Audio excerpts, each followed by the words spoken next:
World's biggest astrology community in Tamil. Online Astro TV, வாழ்வின் வெளிச்சம். Online astro டிவியை கண்டு மகிழுங்கள். ஜோதிடம் ஒரு மூட நம்பிக்கை அந்த மாதிரி ஒரு சில விஷயங்களில் ஊறி கிடந்தாலும் அதே மாதிரி நம்ம ஆளுங்க 10 பொருத்தத்துலேருந்தும் வெளியில் வர மாட்டாங்க. அந்த மாதிரி ஒரு முக்கியமான பழைய பஞ்சாங்கம்னு சொல்கிற மாதிரி இல்லாமல் இதில் ரொம்ப முக்கியமான ஒரு விஷயம் எப்படின்னா, இந்த ருது ஜாதகம், பெண்களுக்கு ருது ஜாதகம் தேவையா அப்படின்னு உண்மையாலுமே இது ரொம்ப முக்கியமான ஒரு விஷயம். அது பற்றி நம்ம அவருடைய கருத்துக்களை கூற உள்ள மருத்துவ ஜோதிடர் திரு நந்தகுமார் ஐயா அவர்களை கருத்துரை வருமாறு அன்புடன் கேட்டுக்கொள்கிறேன். திருநீலகண்டம். அனைவருக்கும் வணக்கம். நமது ஜோதிட பிரபஞ்ச குழுவின் 37வது மாதாந்திர கருத்தரங்கத்திற்கு காலையிலிருந்து வந்து இதுவரை பேசிய பேச்சாளர்களோட கருத்துக்களை அமைதியாக இருந்து கேட்ட உங்கள் அனைவருக்கும் வாழ்த்துக்களையும் வணக்கங்களையும் தெரிவித்துக்கொண்டு, இந்த நிகழ்விற்கு பேச வாய்ப்பளித்த நமது ஜோதிட பிரபஞ்ச குழு தலைவர் திரு வல்லரசு தினேஷ் ராஜா ஐயா அவர்களையும் நமது ஜோதிட பிரபஞ்ச குழு நிர்வாகிகள் அனைவருக்கும் நன்றிகளை தெரிவித்துக்கொண்டு, இந்த மாதம் நம்ம கொடுக்க தலைப்புக்கு போகலாம். அதுக்கு முன்னாடி ஐயா அந்த கர்மா ஜாதகத்தை பற்றி சொல்லியிருந்தாங்க. அதுக்கு முன்னாடி அருண் அண்ணன் வாஸ்து பற்றி ரொம்ப சூப்பராக சொன்னாங்க. நான் காலையில் வர முடியல, வழக்கம் போல் அந்த நம்ம ஓய மாதிரி பரிகாரம் பண்ணிட்டு வந்ததுனால. இந்த கர்மா பற்றி ஐயா சொல்லும்போது அவங்களுக்கும் இப்போ இந்த காசி ஜாதகம் பண்ணுற மாதிரி இப்போ நம்ம அங்கே ஓயா மாதிரியில் பரிகாரங்கள் பண்ணிகிட்ருக்கோம், காசி போக முடியாதவங்களுக்காக. இது எப்படி இந்த கர்மா இங்கே ரிலேட் ஆகுது அப்படின்னு பார்த்திங்கன்னா, ஐயா சொன்ன மாதிரி இந்த கோச்சார குரு என்னோடய ஜாதகத்துலேயும் சனி கண்ணியில் இருக்க சனியை பார்க்குறாரு. நம்ம ஒரு 2 வருஷமாக தான் பண்ணிகிட்ருக்கோம். பட் இப்போ தான் கொஞ்சம் நேம் எல்லாம் ஃபேமஸ் ஆகி ஐயாவோட இன்ஃப்ளூயன்ஸில் அவங்க சொல்லிக் கொடுத்த வச்சு நிறைய கிளைண்ட்ஸ் இப்போ தான் நிறைய பேர் ரிசல்ட் பார்க்குறாங்க. ரிசல்ட் எப்படின்னா பண்ணிட்டு போன அந்த பரிகாரத்துக்கு பண்ணதுக்கப்புறம் பண்ணதுலேருந்தே டிஃப்ரென்ஸ்லாம் நிறைய பார்க்குறாங்க, இவ்வளோ நாளாக இல்லாமல். அது எப்படின்னு பார்த்திங்கன்னா, இந்த கர்மா ஐயா சொன்ன இது எனக்கு இப்போ தான் அதை கிளியராக புரியுது. ஏன்னா அவங்களுக்கும் மகரத்தில் இருக்கிற சனியை கோச்சார குரு 9ஆம் பார்வை பார்க்குறாரு. எனக்கு கண்ணியில் இருக்கிற சனி பகவானை கோச்சார பக்கமாக 5லேருந்து பார்க்குறாரு. ஸோ அது ரிலேட் ஆகுதுங்கிறதுக்காக சொல்கிறேன். ஸோ இப்போ காலையிலேருந்து ஐயாலாம் சொன்னாங்க, நிறைய இதெல்லாம் நான் காரில் வரும்போது கேட்டு வந்தேன். பட் ரொம்ப எஃபெக்டிவாக அருண் ராமண்ணை சொன்னாங்க அந்த வாஸ்து பற்றி, வாழ வைக்கிற வாஸ்து எப்படி ரிலேட் ஆகுது. இது மாதிரி நம்ம ஜோதிட பிரபஞ்ச குழுவில் தான் நிறைய இம்பார்ட்டண்ட்டான ஒரு டாபிக் எடுத்து எல்லாம் யூடியூப்பில் இருக்கிற மாதிரி இருக்கிறதையே சொல்லாமல் வித்தியாசமாக ஏதாவது சொல்கிறதுக்கு தான் முயற்சி பண்ணுறோம். ஸோ எல்லாம் ரெகுலராக மீட்டிங் வர எல்லாருக்கும் உங்களுக்கு புரியும். ஸோ அந்த வகையில் இந்த மாதம் நான் எடுத்திருக்கிற எனக்கு கொடுத்துருக்க தலைப்பு என்னென்னு பார்த்திங்கன்னா, ரொம்ப ஸ்ட்ரேஞ்சான ரொம்ப வித்தியாசமான சப்ஜெக்ட்டு. இப்போல்லாம் அது வழக்கொழிஞ்சே போயிடுச்சு. யூடியூப்லாம் பார்த்திங்கன்னா அந்த மாதிரி வீடியோஸே கிடைக்காது. ஆனால் ரொம்ப இம்பார்ட்டண்ட்டாக இருந்தது ஒரு காலத்தில். இப்போ அதெல்லாம் வேணுனே மறக்கடிக்கப்பட்ட மாதிரி ஆயிடுச்சு. அது என்னென்னு பார்த்தோன்னா, ருது ஜாதகம். ருது ஜாதகம் வயசுக்கு வந்த குறிப்புன்னு அப்போ அந்த காலத்திலலாம் சொல்லுவாங்க. அந்த காலத்தில் பெண் பிறந்த அந்த ஜாதகத்தை விட வயசுக்கு வந்த குறிப்பு அப்படின்னு சொல்கிற அந்த ருது ஜாதகத்துக்கு ரொம்ப முக்கியத்துவம் கொடுத்தாங்க. ரொம்ப வித்தியாசமான சப்ஜெக்ட்டு. அது இங்கே நம்ம 50 பேர் இருக்கோன்னா 2-3 லேடிஸ் தான் இருக்காங்க. ஆனால் அது எதுக்காக லேடிஸ்க்கு மட்டும் இல்லை, எல்லாருமே தெரிஞ்சுக்கணும். இது ரொம்ப இம்பார்ட்டண்ட்டான ஒரு விஷயம். முன்னாடி எப்படி இருந்துச்சு, இப்போ ஏன் இல்லை, அதனால் என்ன விளைவுகளை சந்திக்கிறோங்கிறத பற்றி நம்ம ஓரளவுக்கு தெரிஞ்ச விஷயங்களை ஷேர் பண்ணுறேன். ஸோ இந்த ருது ஜாதகம் அப்படிங்கிறது ருது அப்படின்னா பருவம், அதாவது என்ன சொல்கிறது, காலம், பக்குவம் அடைதல். அண்ணன் ஐயா கூட காலைல சொன்னார், இந்த ருது, ஹேமந்த ருது, வசந்த ருதுலாம் சொல்லிகிட்டு இருந்தார். ருதுனா ஒரு பக்குவம், அது ரெடி ஆகிறது, அது மாதிரி வச்சுக்கோங்க. ஸோ அப்போ இந்த ருது ஜாதகம் தேவையா அப்படின்னு பார்த்தா அது ரொம்ப ரொம்ப முக்கியம். எதுக்குன்னா, விஷயம் தெரிஞ்சவங்களுக்கு. அந்த காலத்திலலாம் அது விஷயம் தெரிஞ்சு அந்த டேட், அந்த மந்த்து, அந்த டேட்டு, அந்த நட்சத்திரத்தை வச்சு அந்த குழந்தையோட ஃபுல் இதை சொல்லிடுவாங்க. பர்த் ஜாதகத்தை விட பயங்கரமாக எடுக்கலாம், அதில் விஷயங்கள் அவ்வளோ இருக்குது. பட் அந்த பெரியவங்கள்லாம் இப்போ இல்லாதனால நமக்கு அதோட வேல்யூ தெரியாமல் போயிடுச்சு. அதை வழி வழியாக கடத்திட்டு வரல. அதுக்கு ரொம்ப முக்கியமானது என்ன காரணம்னா, அந்த அவங்க பக்குவம் அடையிற அந்த டைம் சரியாக ப்ரெடிக்ட் பண்ண முடியாதனால தான். அது எல்லாேருக்கும் அது தெரிய வரதில்லை. ஏன்னா சின்ன குழந்தைங்களாக இருப்பாங்க, இந்த காலத்தில் குழந்தைங்களாக இருக்காங்க. ஏன்னா 4th 5th படிக்க போகிற குழந்தைங்களாமே கூட இப்போ ஏஜ் அட்டன் பண்ணிடுறாங்க. ஏன்னா அதோட உடல் அமைப்பு மற்ற விஷயங்கள்லாம் வச்சுக்குவோம். அந்த காலத்தில் அப்படிலாம் கிடையாது. அந்த காலத்திலாம் 15-16 வயசு அந்த மாதிரி தான் இருக்கும். வயசுக்கு வந்த உடனே கல்யாணம் பண்ணி வச்சுருவாங்க. குழந்தை திருமணம்னா வேறு கான்செப்ட். இப்போ அவங்க பக்குவம் அடைஞ்சிட்டாங்க அப்படின்னா, ஏன்னா பெண்களுக்கு 3 பிறப்புன்னு சொல்லுவாங்க. அண்ணன் வந்து சொன்னாங்க பெண்களுக்கு வந்து வாஸ்து பெருசாக பாதிக்கிறது இல்லை அப்படின்ட்டு. அதுவும் நிறைய விஷயங்கள் உண்மை தான் இருக்குது. அந்த பெண்களுக்கு கெட்டு போச்சுன்னா கர்ப்பப்பை பாதிக்குது அப்படி இப்படின்னு சில விஷயங்கள்லாம் இருந்தாலும் கூட பெரிய அளவில் பாதிப்பு இல்லை. ஏன்னா ஆண் வந்து முதுகில் சுமந்துக்கிறதுனால பெண்களுக்கு பெருசாக பாதிப்பு இல்லைங்கிறது ஒரு காரணம்னால கூட பெண்களுக்கு 3 பிறப்புன்னு சொல்லுவாங்க. ஃபஸ்ட்டு வந்து அம்மாவோட கர்ப்பத்துலேருந்து வெளியே வர வந்து முதல் பிறப்பு. 2வது பிறப்பு வந்து இந்த பூப்படைகிறது, இந்த ருதுவாகிறது, இதுதான் பக்குவம் அடையுது. இதுதான் மொத்தம் 3 பிறப்பில் இது ரொம்ப முக்கியமான பிறப்புன்னு சொல்லுவாங்க. அடுத்தது ஆப்வியஸாக குழந்தை பிறப்பு. குழந்தை பிறப்பும் அவங்களுக்கு இன்னொரு பிறவி மாதிரி தான். ஸோ அப்போ அந்த ஒரு வாழும் வயது காலகட்டத்திலேயே 3 விதமான பிறவிகள் அவங்க அடையிறதுனால தான் உயிர் பழச்சி வர ஒரு காலகட்டம் தான் இதெல்லாம். ஸோ அதனால தான் பெண்களுக்கு வந்து வாஸ்து பெருசாக பாதிக்கிறது இல்லை அப்படின்னு சொல்கிறது. கர்மாவும் பெருசாக கண்ட்ரிவ் ஆகிறதில்ல. அந்த காலத்துலலாம் ருது அணைஞ்சால் உடனே கல்யாணம் பண்ணி வச்சுருவாங்க. கல்யாணம் பண்ணால் குழந்தை பிறந்துடும். அவங்க அப்படியே கண்ட்ரிவஸாக கணக்கு வழக்கு இல்லாமல் குழந்தை பெற்று எடுப்பாங்க, குழந்தைங்கள நல்லா வளர்ப்பாங்க. இதுதான் அவங்களோடது. இப்போ தான் சரிசமம் எல்லாமே வந்துருச்சு, எல்லாமே பண்ணுறாங்க. ஆண்களுக்கு சமமாக எல்லா இடங்கள்லையும் பெரிய அளவில் வளர்கிறாங்க. அப்போ அதுக்கு சம்மந்தப்பட்ட பிரச்சனைகளும் வருது. அது மறுப்பதற்கு இல்லை, அவங்களுக்கு தான் பிரச்சனை வருது, அது வேறு. ஸோ அப்போ வந்து இந்த ருது ஜாதகத்தை வச்சு என்ன பண்ணலாம், என்ன பண்ண தவறிட்டோம், என்ன பண்ணால் நல்லாயிருக்கும், அதான் நம்ம கான்செப்ட். ஸோ அப்போ வந்து ருது ஜாதகத்தை வச்சு அந்த காலத்தில் கணவனோட ஆயுள், அந்த பெண்ணுடைய உடல் அமைப்பு, அந்த குழந்தை பெறக்கூடிய தன்மை, அவங்களோட மக்கள் செல்வம், எத்தனை குழந்தைங்க பிறக்கும், இந்த மாதிரி. அதே போல் கணவரோட முக்கியமாக கணவரோட உருவம், கணவரோட குணநலன்கள், கணவரோட குடும்பம் அமைப்பு, முக்கியமாக கடவுளோட ஆயுள், அதாவது மாங்கல்ய ஸ்தானம் எப்படிங்கிறத ருது ஜாதகத்தை வச்சு தான் நிறைய கணிச்சாங்க.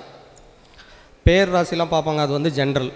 ருது ஜாதகம் ப்ராப்பராக இருந்துச்சுன்னா அவ்வளோ அக்யூரேட்டாக எடுக்கலாம். ஏகப்பட்ட பரிகாரங்கள் இருக்குது. இது எல்லாமே மேக்ஸிமம் மறைஞ்சு போச்சு. ரொம்ப ரொம்ப கம்மியாக தான் தெரிய வருது. ஏன்னா அது வந்து அந்த அக்யூரேசி இல்லாதனால. அது ஒன்று. அந்த பர்த்து இது வந்து நம்ம டைமை ரெக்டிஃபிகேஷன் பண்ணுற மாதிரிலாம் இருக்கு இல்லையா, அது மாதிரி ருது இதில் பண்ண முடியாது. அது குழந்தைங்களுக்கு அது சரியான அதுக்கான அவேர்னஸ் இல்லை. அது எப்படி, அது என்னன்றதை முன்னாடியே மக்கள் சொல்லி கொடுக்குறதில்ல. பெண்களுக்கு அவங்க அம்மா அது மாதிரி யாரும் சித்திகள் இது மாதிரிலாம் முன்னாடி அந்த காலத்தில் எல்லாம் கூட்டு குடும்பமாக இருந்தாங்க. அதெல்லாம் கிளியராக சொன்னாங்க, புரிஞ்சிருச்சு. அதை வச்சு அவங்க என்ன பண்ணணுங்கிற நிறைய ருதுவான உடனே கழிக்கக்கூடிய நிறைய சம்பிரதாயங்கள் இருக்குது. சம்பிரதாயங்கள்லாம் அது வந்து உடம்பை ஹெல்ப் பண்ணுறதுல மட்டும் இல்லாமல் கண் திருஷ்டி அடைஞ்சிடாமல் இருக்கிறதுக்கு, அதுக்கப்புறம் அந்த குழந்தையோட வாழ்க்கை நல்லா இருக்கிறதுக்கு, அப்படிலாம் நிறைய இந்த சொன்னாங்க. அதெல்லாம் இந்த கர்மா இதோட சப்ஜெக்ட் பண்ணது தான். ஏன்னா அந்த காலத்தில் அந்த முன்னோர்கள் இருந்ததுனால, இப்போ எல்லாம் வயசானவங்க இருந்ததுனால, அது ஒவ்வொருத்தரும் வழி வழியாக ஒவ்வொரு வீட்டுக்கும் ஒவ்வொரு மாதிரியான செட் ஆஃப் ரூல்ஸ் இருக்கும். அதை வச்சு அவங்க கிளியராக பண்ணுவாங்க. இப்போ அதெல்லாம் பண்ணுறதுக்கு இல்லை. என்னென்னா இப்போலாம் சடங்குகள் சம்பிரதாயங்களே நிறைய மறந்து போச்சு.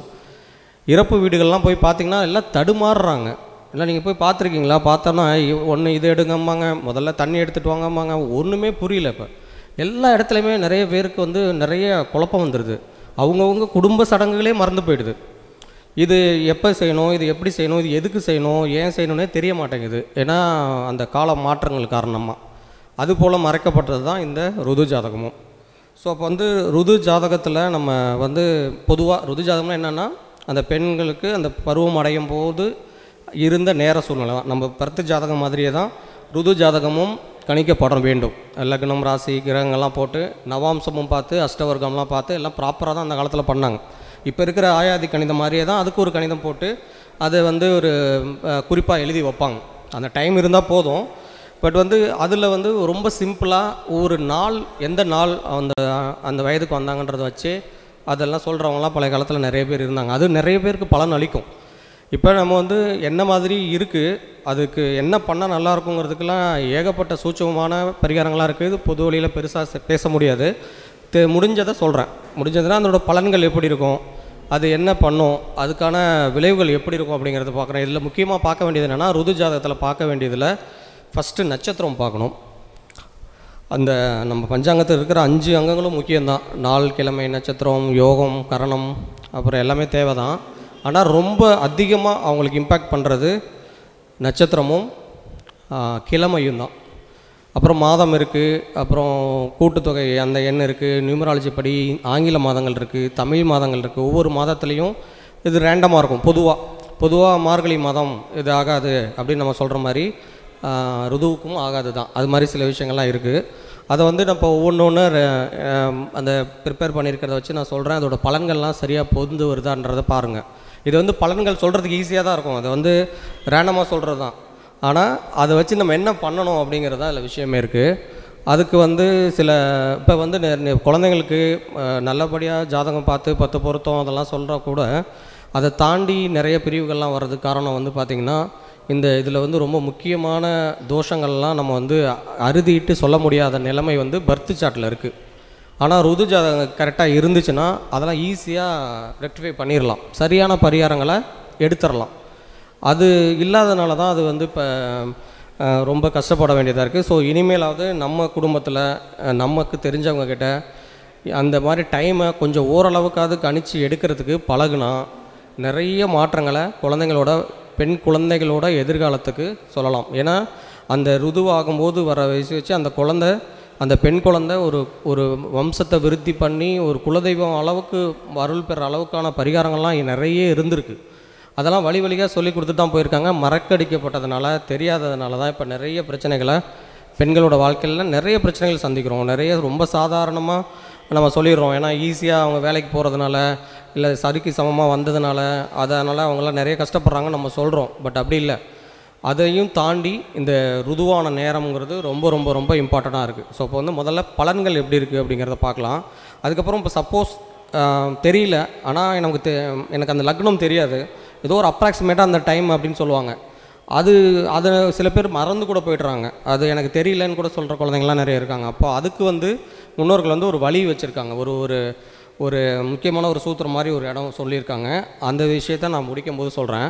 இப்போதைக்கு முதல்ல அந்த பலன்களுக்குள்ளே போகலாம்.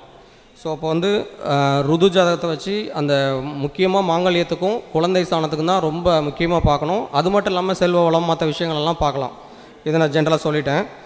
அப்போ இந்த பெண்களுக்கு மட்டும் இது அமைச்சாங்கன்னா அந்த முற்பிறவியில் அந்த பெண்களோட உடல் அமைப்பு படி பெண் குழந்தைகள் தான் சக்தி, பெண் குழந்தைகளை வச்சு தான் குடும்பம், பெண்களை வச்சு தான் ஆதாரம், எல்லாமே பெண்கள் தான், பெண்களை வச்சு தான் எல்லாமே இயக்கமே அதுதான். அதனால தான் சக்திக்கு ஓமையாக பெண்களை வச்சுருக்காங்க. ஸோ அந்த பெண்களோடைய இந்த ஒரு முக்கியமான ஒரு பருவத்துக்கு என்ன மாதிரியான பலன்கள் இருக்குது அப்படிங்கிறத பார்ப்போம். இதில் இன்னும் ஒரு முக்கியமானது பார்க்க என்னென்னா அது எந்த இடம் அப்படிங்கிறது முக்கியமாக ஒரு இம்பேக்ட் பண்ணும். அது அந்த இடத்துல எப்போ பார்த்தாங்களோ அந்த இடம் முக்கியம், அணிந்திருந்த ஆடைகள் ரொம்ப முக்கியம். அந்த ஆடைகள்லாம் ஒரு பெரிய பரிகாரம் பண்ணுவாங்க. முக்கியமான பரிகாரங்கள் ரொம்ப சூப்பராக பண்ணக்கூடிய பரிகாரம் அந்த ட்ரெஸ்ஸில் இருக்குது. ஸோ அப்புறம் அது இல்லாமல் அதை முதல்ல யார் பார்த்தா, அந்த குழந்தை யார்கிட்ட முதல்ல வந்து சொல்லிச்சு அப்படிங்கிறது பார்க்கணும். அதை சொல்லி அதை யார் பார்த்தாங்க, அம்மா பார்த்தாங்களா, சித்தி பார்த்தாங்களா, அத்தை பார்த்தாங்களா, வயசான பாட்டி பார்த்தாங்களா, இல்லை பக்கத்து வீட்டுக்காரங்க பார்த்தாங்களா, இப்படிலாம் இருக்குது. இதுக்கெல்லாம் நிறைய பலன்கள் இருக்குது. அதே போல் இந்த குழந்தைக்கு இதுக்கு முன்னாடி வயது திசை இது மாதிரி இருக்கிற மாதிரி ருது ஜாதகத்துக்கான தசாபுத்தியும் வேலை செய்யுது. ஸோ இதெல்லாமே நிறைய பார்த்து நிறைய ரிசர்ச், நிறைய புக்ஸ்லாம் இருக்குது, நிறைய பிடிஎஃப்ஸ்லாம் இருக்குது. ஆனாலும் அதை அனலைஸ் பண்ணி பார்க்கும்போது அதில் நிறைய வேறுபாடுகள்லாம் இருக்குது, ஏன்னா அது காலத்துக்கு முந்தி எழுதுனதுனால. ஸோ இப்போ வந்து ஜென்ரலாக இந்த மாதிரியான நாள்களில் இல்லை எந்த மாதிரி நட்சத்திரத்தில் என்ன மாதிரி இருந்தால் எப்படி இருக்குங்கிறது பலன்கள் சொல்கிறேன். அது ஓரளவுக்கு உங்களுக்குலாம் பொருந்துதா, நம்ம குடும்பத்தில் இல்லை நம்ம வீட்டில் அவங்களுக்குலாம் சரியாக வருதான்னு செக் பண்ணி பாருங்கள். வர பட்சத்தில் நல்லா இருந்தால் ஓகே தான். சப்போஸ் ஏதாவது நெகட்டிவ் இருக்குன்னா அதை சரி பண்ணுறதுக்கான வழிகளும் இருக்குது. அதை ஒன் பை ஒன்னாக சொல்கிறேன். இப்போதைக்கு நோட் பண்ணுறது பார்த்துக்குங்க. ஸோ ஃபஸ்ட்டு நம்ம பார்க்குறது வந்து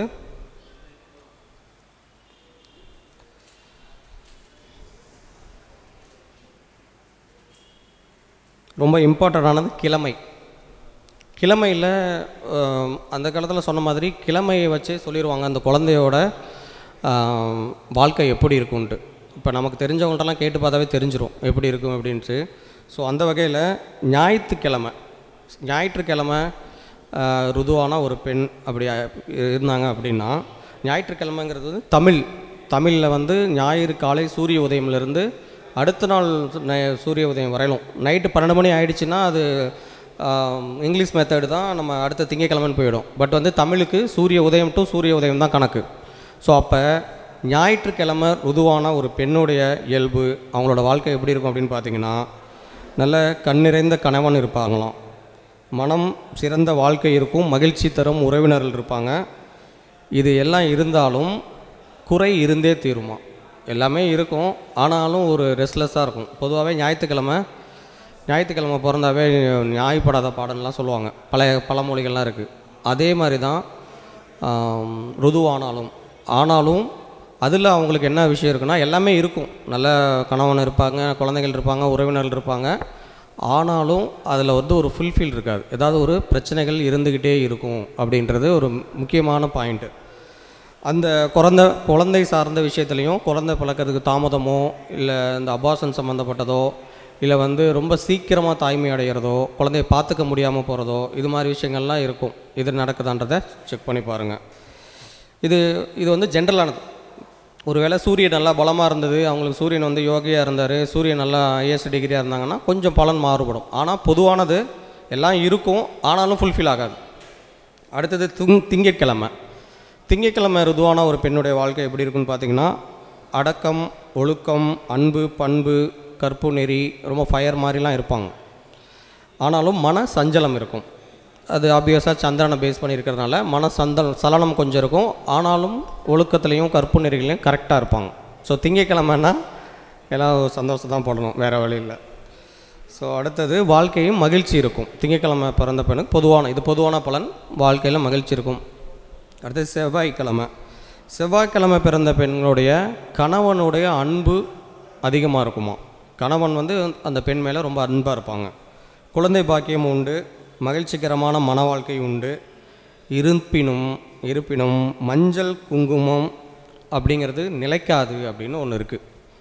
இப்போ இவங்களுக்கெல்லாம் ரொம்ப முக்கியமான பரிகாரங்கள்லாம் செய்யணும். இப்போ நம்ம வீட்டிலேயே ஒரு பெண் வந்து செவ்வாய்க்கிழமை வயதுக்கு வந்துட்டாங்க அப்படின்னா அந்த காலத்துலேயே ஆன் த ஸ்பாட்லேயே பண்ணுற பரிகாரங்கள் நிறைய சொல்லி கொடுத்துட்டு போயிருக்காங்க. அதெல்லாம் நம்ம விளக்கமாக அப்புறம் சொல்கிறேன். இப்போதைக்கு என்ன தேவையோ அதை மட்டும் நம்ம தெரிஞ்சுக்குவோம். ஏன்னா இல்லைனா இது ஒரு பெரிய கிளாஸ் மாதிரி போயிடும். ஆக்சுவலி கிளாஸ் போட்டு சொல்கிற அளவுக்கு விஷயம் இருக்குது. இதெல்லாம் நம்ம முன்னோர்கள் நம்மக்கிட்ட அப்படியே கரத்தி கொண்டு போகாமல் நம்மளும் அதை ரொம்ப லெத்தாச்சிக்காக விட்டு போனதுனால தான் ஒரு சரியான ஒரு தலைமுறையை உருவாக்க முடியாமல் போயிடுது. பெண்களோட உடலும் சரி, மனமும் சரி, ஃபேமிலியும் சரி, கற்பு விஷயங்களும் சரி, ஒழுக்கம் சரி, எல்லாமே கொலாப்ஸ் ஆகி போனது காரணம் நம்ம வந்து சரியாக அவங்கள்ட்ட ரீச் பண்ண முடியாதனால தான். ஸோ அப்போ வந்து செவ்வாய்க்கிழமை கொஞ்சம் நெகட்டிவு, கணவன் மனைவி அந்த பிரிவு ஏற்படலாம், மரணத்துக்கு நிகழ்ந்த கண்டங்கள்லாம் ஏற்படும் கணவனுக்கு. ஆனாலும் கணவர் வந்து ரொம்ப அன்பாக தான் இருப்பார், குழந்தை பாக்கியம்லாம் உண்டுன்னு தான் சொல்கிறாங்க. ஸோ அடுத்தது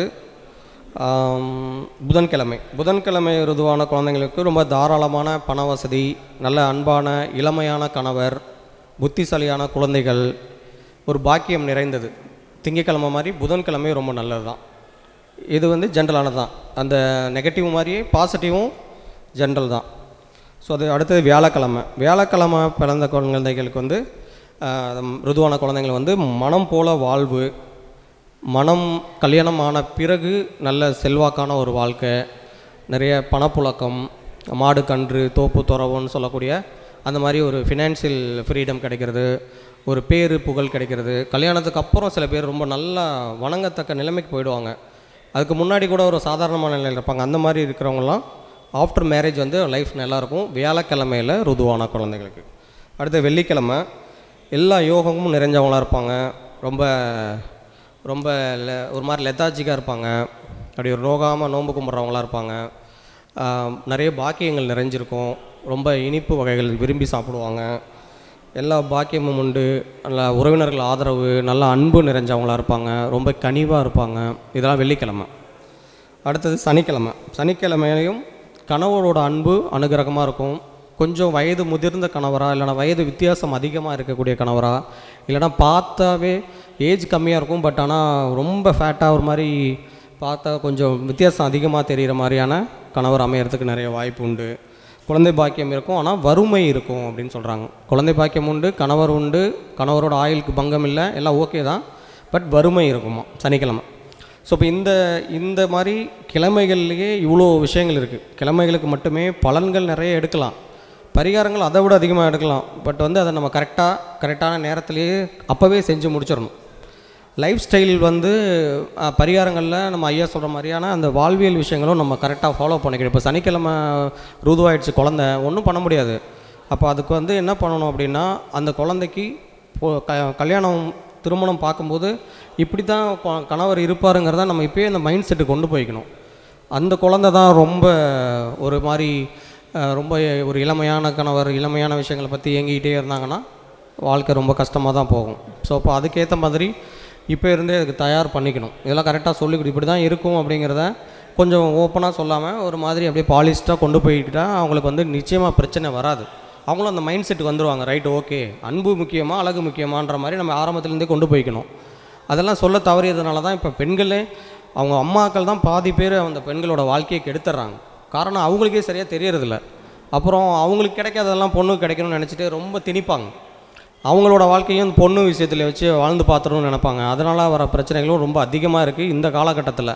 ஏன்னா நம்மக்கிட்ட வர கிளைண்ட்ஸ்லாம் பார்த்தோம்னா இந்த மாந்திரிக விஷயங்களில் அடிபடுறதுல நிறைய பேர் பெண்கள் தான் அதிகமாக பாதிக்கப்படுறாங்க. என்ன காரணம்னு பார்த்தீங்கன்னா அவங்க அம்மா அப்பா சரியாக சொல்லித்தர மாட்டேங்கிறாங்க. அதோட நியாயம் என்ன, அதோட அந்த குழந்தைக்கு என்ன யதார்த்தம் என்னன்னு சொல்லி கொடுக்காம போய் தான் நமக்கு வர கிளைண்ட்ஸு நிறைய விவாகரத்து இந்த மாதிரி இல்லீகல் கனெக்ஷன்ஸ்லாம் வர்றதுக்கு காரணம் எல்லாமே பெண்களை மையப்படுத்தி தான் இருக்குது. ஒரு குடும்பத்தை நல்லா கொண்டு போகணுன்னா எப்படி ஒரு ஆணுக்கான வருமானம் முக்கியமோ, ஒரு குடும்பத்தை குலைக்கணுன்னா அந்த பெண்ணோட ஒழுக்கம் சார்ந்த விஷயங்கள்லாம் கையை வச்சிட்றாங்க. ஸோ இதுக்கெல்லாம் நிறைய மாந்திரிக விஷயங்கள்லாம் ஏகப்பட்டது இருக்குது. நல்லா தான் இருக்கும் பொண்ணு, சில நேரங்களில் சில டைம்லாம் வரும்போது மைண்டு பேதலிக்கிற மாதிரிலாம் பண்ணிடுவாங்க. ஒரு குழந்தை நல்ல ஃபேமிலி, அந்த பொண்ணு அப்படி பார்த்து வளர்த்தாங்க. புதன்கிழமை தான் ருதுவானுச்சு, நல்ல பொண்ணு தான். பட் வந்து ஒரு தப்பான ஒரு இது வந்துருச்சு, ஏற்படுத்திட்டாங்க. காரணம் என்னென்னு பார்த்திங்கன்னா அவங்களோட ஜாதகத்தில் அனலைஸ் பண்ணி பார்க்கும்போது அந்த பெண்ணோட அப்பா இருக்கார் இல்லையா, அப்பா வந்து ஒரு சொத்து, ஒரு முக்கியமான ஒரு இடத்துல ஒரு பெரிய சொத்து வச்சுருக்காரு. அந்த சொத்துக்கு உரிய இன்னொரு அந்த சொத்துக்கு அவங்க அப்பாவோட சொத்து, அதாவது அப்பாவோட அப்பா தாத்தாவோட சொத்து, தாத்தாவுக்கு 2 தாரம். அதில் அவங்களுக்குள்ள ஒரு டிஸ்பியூட் வச்சு இவரை எப்படி மடக்கிறதுன்னு பார்த்தா அந்த குழந்தையும் நல்லா இருக்குது, குழந்தைக்கு நல்லா ஜாதகம், நல்ல பொண்ணு, நல்லா படிச்சிருக்கு, அழகாக இருக்குது, நல்ல வயசுக்கு வந்திருக்கு, கரெக்டாக தான் இருக்குது. ஆனால் எப்படி பண்ணுறதுன்னு பார்த்து அதுக்கு சில மாந்திரிக பிரயோகங்களை வச்சு அந்த பொண்ணை தப்பான வழியில் போக வச்சுட்டாங்க. அவங்க குடும்பமே ஒரு சூசைட் லெவலுக்கு போயிட்டாங்க. அப்புறம் தான் நம்மக்கிட்ட வந்திருக்காங்க. இது எதுக்கு சொல்கிறேன்னா, இந்த ஒரு குழந்தையோட ஒரு பெண்ணோட கற்பு ஒழுக்கத்தில் தான் ஒரு குடும்பமே இருக்குது. அவங்களுக்கு வந்து அப்போ அந்த டைமில் அவங்க ஜாதகத்தில் எப்படி இருக்குது, அவங்க ருது ஜாதகத்தில் எப்படி இருக்குங்கிறத சரியாக முதல்ல நம்ம தெரிஞ்சுக்கிட்டு நம்ம பிள்ளைங்களுக்கு கரெக்டாக அதை பற்றி சொல்லி டீச் பண்ணி கரெக்டாக இது விஷயங்களை கொண்டு போனால் தான் இதுக்கெல்லாம் ஒரு தீர்வு இருக்கும். எங்கேயும் நம்ம போய் ஒரு பலியாக மாட்டிக்க மாட்டாங்க, நம்ம வீட்டு குழந்தைங்களாக இருந்தாலும் சரி, யாராக இருந்தாலும் சரி. ஸோ இதெல்லாம் பிள்ளைங்களுக்கு தெரியாது. அந்த வயசுக்கு வரும்போது, அந்த பருவத்தில் இருக்கும்போது அந்த ஹார்மோன் சேஞ்சஸ்னால அவங்களுக்கு புரியாது. அதனால் நம்ம தான் சொல்லிக் கொடுக்கணும். ஏன்னா நமக்கே தெரிய மாட்டேங்குது, நம்ம எங்கே சொல்லித்தரது. ஸோ அதை தெரிஞ்சுக்கணும் அப்படிங்கிறதுக்காக தான் இன்றைக்கி டாப்பிக்கே போயிட்டுருக்கு. ஸோ இப்போ வந்து நாள் சொல்லிட்டேன், அதாவது கிழமை சொல்லியாச்சு. அடுத்தது நட்சத்திரங்களும் ரொம்ப ரொம்ப அதிகமான வேலைகளை செய்யுது. நட்சத்திரங்கள் வழியில் பார்த்திங்கன்னா பொதுவாக நட்சத்திரம் சந்தியில் இருப்பாங்க. இது எந்த டைம்னு தெரியாது, கிட்டத்தட்ட ஓரளவுக்கு அப்ராக்சிமேட்டாக எடுத்துக்கணும். அப்போ வந்து ஒரு நட்சத்திரம் முடிஞ்சு அடுத்த நட்சத்திரம் வரும்போது சில நம்ம பஞ்சாங்கங்கள்லாம் மாறும் இல்லையா, திருக்கணிதம், வாக்கியம். அதனால் முதல்ல ஒரு நட்சத்திரத்தை மட்டும் பார்க்காம முன்ன பின்ன இருக்கிற நட்சத்திரத்தையும் கொஞ்சம் ஓரளவுக்கு கவனித்து பார்த்துக்கணும். இந்த நட்சத்திரம் சொல்லிட்டாங்க இது இப்படி தான் அப்படிங்கிற மாதிரி இல்லாமல் கொஞ்சம், ஏன்னா அதுக்காக தான் கிழமையில் பெருசாக சேஞ்சஸ் இருக்காது. அதான் இந்த விடிய காலம் அந்த மாதிரி நேரத்தில் ஏதாவது ஒரு சின்ன மைனூட் சேஞ்சஸ் இருக்கும். பட் வந்து நட்சத்திரத்தில் நிறைய சேஞ்சஸ் இருக்கும். அடுத்து வர லக்னங்களில் அதுக்கு அதிகமான சேஞ்சஸ் இருக்கும். ஸோ அப்போ வந்து இப்போ நட்சத்திர லைனுக்கு போவோம். நட்சத்திரத்தில் முதல்ல அஸ்வினி நட்சத்திரம். ஸோ அஸ்வினி நட்சத்திரம் கேதுவோட நட்சத்திரம் தெரிஞ்சதான். ஸோ இந்த நட்சத்திரத்தில் ருதுவான பெண் வந்து தெய்வ பக்தி, கணவனிடம் அன்பு, அடக்கம், ஒழுக்கம், குழந்தை செல்வம், குடும்ப பாங்கு இதெல்லாம் நிறைஞ்சிருக்குமா. ஆனாலும் கேதுவோட நட்சத்திரங்கிறதுனால சில ஒரு மாதிரி அழுத்தம், விரக்தி, தனிமை, ஒரு மாதிரி ஏக்கம் இதுவும் இருக்குமா. மாங்கல்ய பலமும் கொஞ்சம் குறைஞ்சிருக்கிறதுக்கு வாய்ப்பு இருக்குது அப்படின்னு சொல்கிறாங்க அஸ்வினி நட்சத்திரத்துக்கு. அஸ்வினி நட்சத்திரத்தில் ஒரு பொண்ணு ருதுவானா. கொஞ்சம் அப்படியே ஃபாஸ்ட்டாக போயிடலாம், ஏன்னா ரொம்ப நிறைய இருக்குது. அப்புறம் டைம் 5:30 ஆகிடுச்சு. ஓகே. ஸோ அடுத்தது பரணி நட்சத்திரம். பரணி நட்சத்திரம் பார்த்திங்கன்னா சுக்கிரன் நட்சத்திரம். அதிக குழந்தை பெற்றிருக்கக்கூடிய பாக்கியம் நிறைந்தவங்களாக இருப்பாங்க. கோபம் அதிகமாக இருக்கும். எப்போவுமே இதுக்காவது சண்டை போட்டுக்கிட்டே இருப்பாங்க. அந்த எண்ணம், அந்த குணம் அதிகமாக இருக்கிறதுக்கு நிறைய வாய்ப்பு. ஆடை அலங்காரங்களில் பெருசாக அக்கறை இல்லாதவங்களாக இருக்கிறதுக்கு நிறைய வாய்ப்பு இருக்குது. இதனால் பிரச்சனைகள், குடும்பத்துக்கு சம்மந்தமே இல்லாத சின்ன சண்டை சச்சரவு வர்றதுக்கு காரணம் வந்து எனக்கு இது வாங்கி தரல, அது வாங்கி தரலாம். பட் அது வாங்கி கொடுத்தா கரெக்டாக யூஸ் பண்ண மாட்டாங்களாம், ஆனாலும் அதை வச்சு சண்டை வருமா. ஸோ இது வந்து பரணி நட்சத்திரம். அடுத்தது கிருத்திகை. கிருத்திகை நட்சத்திரத்தில் உருவாதான பெண் வந்து குழந்தை பாரம் குழந்தை பாக்கியத்துக்கு கொஞ்சம் லேட் ஆகுமா, முன்கோபம் கொஞ்சம் அதிகமாக இருக்குமா, வாழ்க்கையில் வந்து ஒரு வெறுப்பு, ஒரு கபம் சம்மந்தப்பட்ட நோய்கள் இது மாதிரி இருக்குமா, உடல் வலிமை வந்து குறைஞ்சிருக்கிறதுக்கு வாய்ப்பு இருக்குது அப்படின்னு சொல்கிறாங்க. ஸோ அடுத்த ரோகிணி நட்சத்திரத்தோட அதிபதி சந்திரன் கணவன் மீது ரொம்ப அதிகமாக அன்போடு இருப்பாங்களாம். தாய் தந்தையின் மேலே ஒரு மரியாதை, செல்வ செழிப்பான ஒரு வாழ்க்கை, செல்வாக்கு மிகுந்த வாழ்க்கை, வசதி, குழந்தை பாக்கியம் இதெல்லாம் நல்லாயிருக்கும் அப்படின்ற வருது.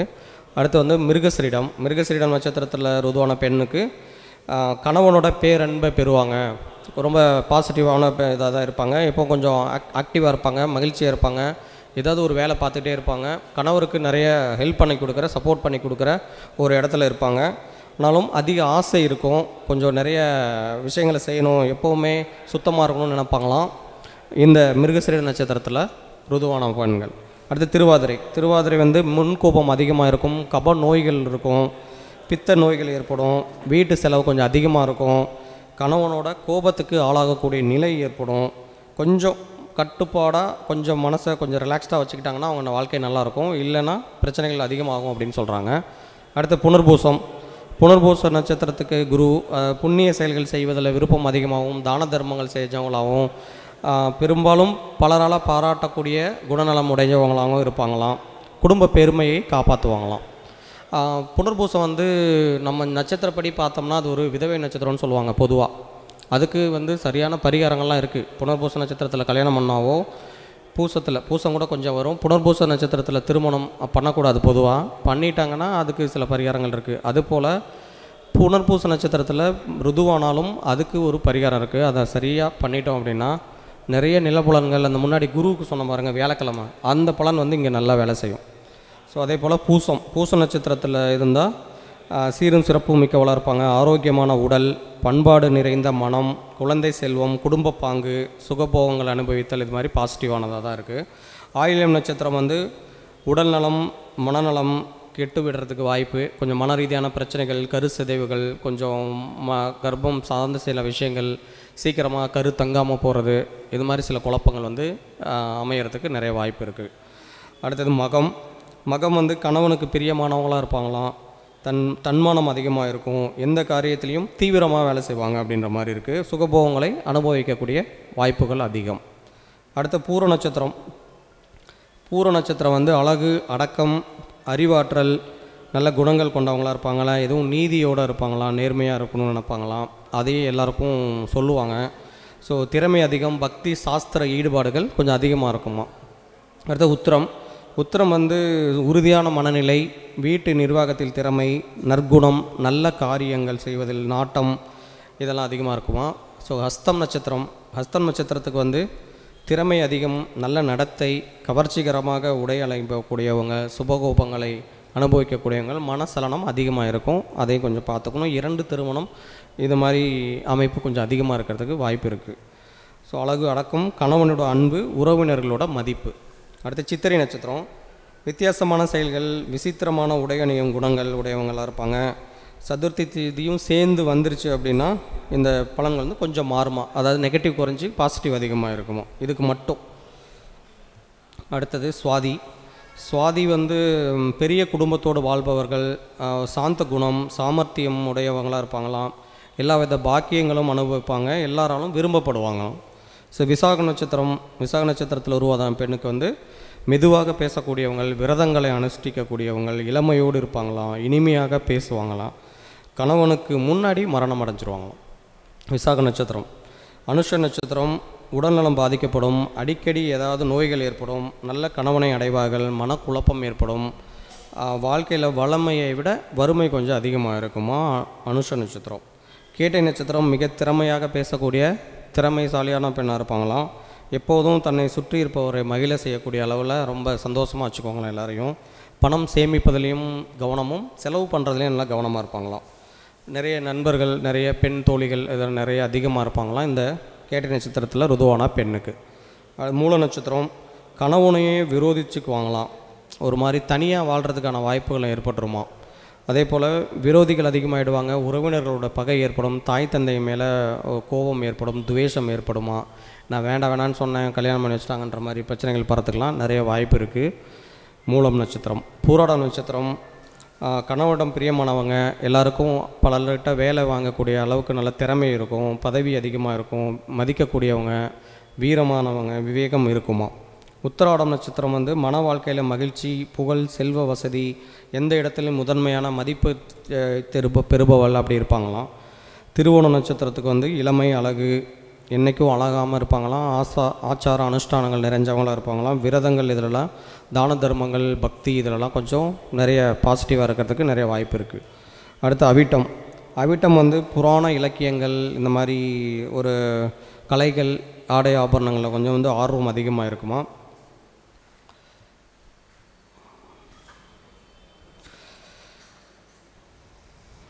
அவிட்டம் தானே சொன்னோம். சுவையான உணவு வகைகளில் ஈடுபாடு, அடிக்கடி குணம் மாறுபாடு அடைகிறது, குணம் மாற்றம் ஏற்படுறது, நிதானமாக பழகக்கூடியவங்க, பிறரிடம் பிரியமாக பழகுவாங்க, எப்போவுமே சிரித்த முகத்தோடு இருப்பாங்களாம். அடுத்து சதய நட்சத்திரம். இது அறிவாற்றல் அதிகமாக இருக்குமா, பிற பெண்கள் தோழிகள் நிறைய அதிகமாக இருப்பாங்களாம், பிற பேரிலும் மரியாதை அதிகமாக இருக்குமா, பொழுதுபோக்குகளில் ரொம்ப ஆர்வமாகவும், செலவுகள் அதிகமாக செய்யக்கூடியவங்களாகவும், எப்போவுமே சிரித்த முகமாகவும் மகிழ்ச்சியாகவும் இருப்பாங்க. ஆனால் கணவன் மனைவி ஒரு இதில் வந்து ஈடுபாடு கொஞ்சம் கம்மியாக இருக்கிறதுக்கு வாய்ப்பு இருக்கும். ஆனால் சுக வாழ்வு மேலே கொஞ்சம் அதிகமாக ஆசை அதிகமாக இருக்கும் அப்படின்ற மாதிரி சொல்கிறாங்க. ஸோ அடுத்து பூரட்டாதிக்கு வந்து வெகு காலம் கழித்து தான் குழந்தை பிறக்குமா. ஸோ மன வாழ்க்கையில் மகிழ்ச்சி அதிகமாக இருக்கும், நற்குணம் இருக்கும், நல்ல செய்கை, பெரியோர்களை மதித்தல், சுகபோகங்களை அனுபவித்தல், எங்கு சென்றால் முதன்மையான இடத்தை பெறுதல், அப்படி அது பாசிட்டிவ். ஸோ உத்திரட்டாதி நட்சத்திரத்தில் பெண்களுக்கு வந்து இல்லறம், அந்த தாம்பத்திய விஷயங்களில் பிரியம் அதிகம், பிறருக்கு பணிவிடை செய்வதில் விருப்பம், சகல நன்மைகள் சுகங்களை அனுபவிக்கும் யோகங்கள், வளமையும் வறுமையும் மாறி மாறி வரக்கூடிய இதெல்லாம் இருக்குமா. கணவன் மேலே நல்ல மற்றற்ற மகிழ்ச்சி, பாசம், ரொம்ப அதிகமான ஒரு கேரிங் இருக்கும் அப்படின்ற மாதிரி இருக்குது. ஸோ ரேவதியில் வந்து வீடு, நிலம், ஆடு, மாடு இது மாதிரி யோகம் உடையவங்களாகவும், விரத அனுஷ்டானங்கள் தவறாதவங்களாகவும், பிறரிடம் இரக்கம் காட்டுவங்களாகவும், கணவன் மனைவிக்கு மேலே ஒரு நல்ல ஒரு அந்யோன்யம் இருக்கக்கூடிய ஒரு நல்ல இதாகவும், ஒரு இடைப்பட்ட வாழ்க்கையில் ஒரு கல்யாணம் முடிஞ்சு கொஞ்சம் ஒரு மிட் டைமில் கொஞ்சம் கஷ்டப்படுறதுக்கு வாய்ப்பு இருக்குது அப்படின்ற மாதிரி சொல்கிறாங்க. ஸோ இது வந்து 27 நட்சத்திரங்களும். ஸோ இப்போ இந்த நட்சத்திரம் இதெல்லாம் நம்ம சொல்கிறோம்ல, இந்த முன்னாடி சொன்ன மாதிரி அது எப்படின்னு தெரியல, ஆனால் ஏதோ பார்த்து சொன்னாங்க அப்படின்ற மாதிரி சொல்லுவாங்கள்ல, அதை வந்து சரியாக பார்க்க முடியாது. அப்போ வந்து லக்னமோ நட்சத்திரமோ இதெல்லாம் பெருசாக தெரியாது, கிழமை மட்டும்தான் தெரியும். லக்னமும் ரொம்ப அதிகமான வேலைகள் செய்யும். லக்னம் வச்சு தான் ஜாதகத்தில் எப்படி முதன்மையானதோ அதே போல் தான் லக்னம் வந்து பெண்களுக்கு முக்கியம், அந்த ருது ஜாதகத்துக்கு முக்கியம். அப்போ அது சரியாக பார்க்க தெரியல அப்படின்னா அதுக்கு வந்து முன்னோர்கள் வந்து ஒரு வழியை சொல்லியிருக்காங்க. அது என்ன வழின்னா ரொம்ப முக்கியமானது. அது எந்த இடத்துல அந்த குழந்தைக்கு அந்த இது தோணுச்சு, ஸ்கூல்லையா இல்லை வீட்டிலையா, வீட்டுக்கு பின்னாடியா, குளிக்கும் போதா, அந்த மாதிரி சில விஷயங்கள்லாம் இருக்குது. அதை வச்சு இதுதான் லக்னம் அப்படின்னு ஒரு தோராயமாக வச்சுட்டு அதிலிருந்து கணக்கு எடுத்து பார்ப்பாங்க. இப்போ இன்றைக்கி நாள் ஓரளவுக்கு தெரியும், பட் லக்னம் தெரியல. அப்போ என்னன்னா வீட்டுக்குள்ளே இருக்காங்க அப்படின்னா வீடை ஒரு லக்னமாக வச்சுக்கிறது, வீட்டோட முற்றத்தில் இருந்தால் அதுக்கு ஒரு லக்னம், வீட்டோட பின்வாசல் இருந்தால் அது, மாட்டு தொழுவத்தில் இருந்தால் அப்படி. முன்னாடி மாட்டு தொழுவம் சொன்னாங்க, இப்போலாம் மாட்டு தொழுவத்துக்குலாம் வேலை இல்லை. மாட்டு தொழுவம் இல்லாத பட்சத்தில் நம்ம என்ன பண்ணலாம், கோட்டையாடு பின்னாடி பக்கம் இல்லை போர்ட்டிக்கோ, வீட்டுக்குள்ளே இல்லாமல் கொஞ்சம் வெளியே இடம், ஏன்னா மாட்டு தொழுவம் வெளியே தானே இருக்கும். இப்போ மேக்ஸிமம் காரெலாம் வெளியே தானே வைக்கிறாங்க, வீட்டுக்குள்ளே இல்லாமல் போர்ட்டிக்கோ சைடு இப்படி தான் கொஞ்சம் மாடர்னாக எடுத்துக்கலாம். ஆனாலும் அது ஓரளவுக்கு தெரிஞ்சிருச்சுன்னா நம்ம அந்த கரெக்டாக அந்த கட்டம் போட்டு அந்த லக்னம் போட்டு அந்த இடத்துல கிரக அமைப்புகளை வச்சு சரியாக கணிச்சிடலாம். ஸோ அப்போ வந்து அவங்க என்ன சொல்லியிருக்காங்க அப்படின்னா, நேரம் அறியறதுக்கு அந்த பெண் வந்து வீட்டோட பின்புறம், வீட்டோட பின்புறம் அந்த மாதிரி வச்சுங்க. பொதுவாக வீடை எடுத்துகிட்டு வீட்டுக்கு வெளியே இல்லை வீட்டுக்கு பின்புறம் காம்பவுண்டுக்குள்ளே இப்படி ஏதாவது இருந்துச்சு அப்படின்னா அவங்க வந்து மேஷமோ இல்லை சிம்மமாவோ இருப்பாங்க அப்படின்னு நம்ம சொல்கிறாங்க. லக்னம் தெரியாத பட்சத்தில் இதுதான் ரொம்ப நல்ல பலன் அளிக்கிறதா அவங்க சொல்கிறாங்க. நீங்கள் எடுத்து செக் பண்ணி பார்த்தா தெரியும். மேஷம், சிம்மம் இது கனெக்ட் பண்ணி பார்த்தீங்கன்னா புரிஞ்சிடும். ஸோ அடுத்தது இந்த நான் சொன்ன மாதிரி அந்த போர்ட்டிகோ, மாடிப்படி, மொட்டை மாடியில், முற்றம் இருக்க வீடாக இருந்தால் முற்றத்தில், இது மாதிரி எதாவது இருந்துச்சு அப்படின்னா ரிஷப லக்னமாக வச்சுக்கணும். இதுக்கு வந்து ரிஷப லக்னம். அதே போல் 4 பேர் பேசிக்கிட்டு இருக்கும்போது, வீட்டில் இருக்கிறவங்களாக இருந்தாலும் சரி, வெளியே இருந்தாலும் சரி, யாராக இருந்தாலும் சரி, வெளியே இடங்களாக இருந்தாலும் சரி, 4 பேர் பேசிக்கிட்டு இருக்கும்போது அது மாதிரி அவங்களுக்கு ஒரு சிம்டம்ஸ் வந்துச்சு அப்படின்னா அது வந்து விருச்சிகம், சாரி கன்னி லக்னம் அப்படின்னு சொல்கிறாங்க. 4 பேர் பேசிகிட்டு இருந்தால் கன்னி லக்னம் அல்லது துலா லக்னம், கன்னியோ துலாமோ இருக்கிறதுக்கு வாய்ப்பு இருக்குது. அதை வந்து அந்த இடத்த பார்த்து வீட்டுக்கு பக்கத்தில் அப்படின்னா கன்னி லக்னமும், வீட்டிலேருந்து கொஞ்சம் தூரமாக இருந்து வெளி இடங்களில் இருந்தால், இல்லை தெருவில், இல்லை பக்கத்து வீட்டில் வேறு எங்கேயாவது இருக்கிற பட்சத்தில் இதை வந்து துலா லக்னமாக எடுத்துக்கணும் அப்படின்னு சொல்கிறாங்க. ஸோ அதே போல் வீட்டுக்குள்ளேயே ப்ராப்பராக வீட்டுக்குள்ளேயே, அது வீடே சின்னதாக தான் இருக்குன்னு வச்சுக்கோங்க, வீட்டுக்கு அங்கே ரூம் இந்த ரூம் இல்லாமல் ஒரே ரூமாக இருக்கிறவங்களாம் ஒன்றும் செய்ய முடியாதுல்ல. அப்போ பொதுவாக வீடுனா கும்பலக்னமாக எடுத்துக்கணுமா. அதே போல் குளம், ஆறு, கடல் இது மாதிரி நீர் சார்ந்த இடங்களில் இருந்து அந்த நேரத்தில் அது மாதிரி ஒரு விஷயங்கள் தெரிய வந்துச்சு அப்படின்னா அந்த பொண்ணுக்கு கடகமோ இல்லை மகரமோ மீனமோ, கடகம் அந்த நீர் ராசி அப்படி எடுத்துக்கணுமா. அதில் விருச்சிகம் இல்லை மகரம், இந்த 3க்குள்ளே வரும் அப்படின்றாங்க. இது வந்து இதோட சூழ்நிலைகளை, அந்த நட்சத்திரம், அந்த இடத்துக்கான விஷயம், அந்த ஊருக்கு இருக்கக்கூடிய அமைப்பு, இதெல்லாமே கணக்கில் எடுத்துக்கணும்னு தான் சொல்கிறாங்க. இப்போ ஊருக்கு வடக்கு பக்கமாக ஆறு ஓடுது, அந்த இடத்துல அப்படி இருந்துச்சுன்னா அது வந்து அந்த குழந்தை அந்த ஊரோட அமைப்பை பொறுத்து அதை கடகமாக எடுக்கிறதா, மீனமாக எடுக்கிறதா, மகரமாக எடுக்கிறதான்னு ஒரு சூட்சமங்கள்லாம் வச்சுருக்காங்க. அதெல்லாம் நமக்கு தெரியல.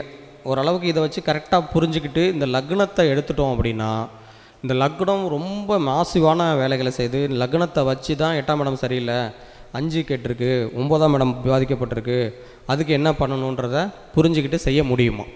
ஸோ அப்போ வந்து இந்த லக்னம் கணிக்கிறதுக்கு தெரியல, பார்க்க முடியல, சொல்லாமல் விட்டுட்டாங்க, எனக்கு தெரியல அப்படின்ற பட்சத்தில் எந்த இடங்கிறத நம்ம ஓரளவுக்கு கணித்து அப்போதைக்கு கூட யார் இருந்தாங்க அப்படிங்கிறத வச்சு ஓரளவுக்கு தோராயமாக நம்ம எடுத்துடலாம் அப்படின்னு சொல்கிறாங்க. இதில் இருந்தும் பரிகாரத்துக்கு மட்டும் இதை யூஸ் பண்ணிக்கலாம். இது அப்படி தான் இப்போ நெகட்டிவ் நிறைய நட்சத்திரங்கள் சொன்னோம், அதெல்லாம் நெகட்டிவ் தான், என்ன பண்ண முடியும், அப்போ அதுக்காக நம்ம மாற்ற முடியாது.